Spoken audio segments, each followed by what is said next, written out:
Assalamualaikum! Magluluto tayo ng chicken abu for today's video, guys. Kasi may tayong Series 1 Dato Putisoka, Series 1 Toyo. Alam nyo na kung anong dyan. Adobo, siyempre. Yan, ilinit natin yan ng paminta. Chicken, guys. Mamarinate natin na bago natin ipirito yan. Yan, paminta, luya, at saka sibuyas.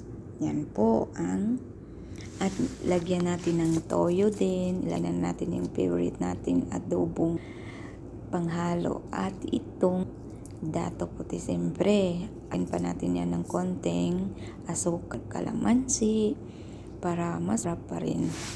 At konti rin na lagyan natin konti, guys, yan ketchup. Kasi yung ketchup mas masarap din yan. Lagyan, alam niyo kung matikman nyo, guys. Alam nyo na.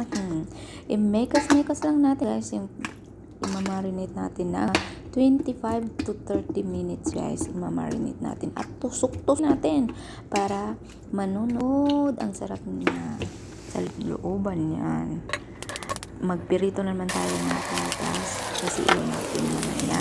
Marap kasi yung pipirito yung patatas o carrots.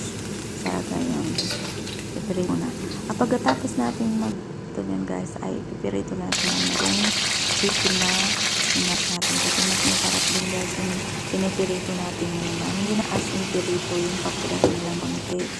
Hindi naman laging as namin mantika na marami. Yung konti lang yung pinipirito natin ng patatas.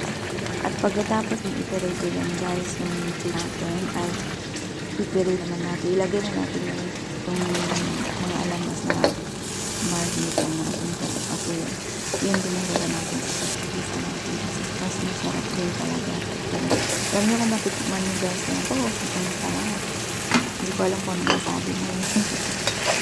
Ayan, ibabalik na naman natin at ito sinipis lang naman na pinagpirito natin dyan at yung chicken.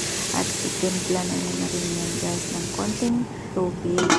Pakuluan din konti para lumabas yung mga aromas ng ating adobong chicken. At natin yan ng apple na naman. Hindi wala akong siling apple. Yan, pineapple, guys, ang nasa mga ilagay dyan. Itimpla natin ulit ng toyo at konting suka din dyan, guys. Ilan natin. Sarap din, guys, sa kanin na. Ay, grabe.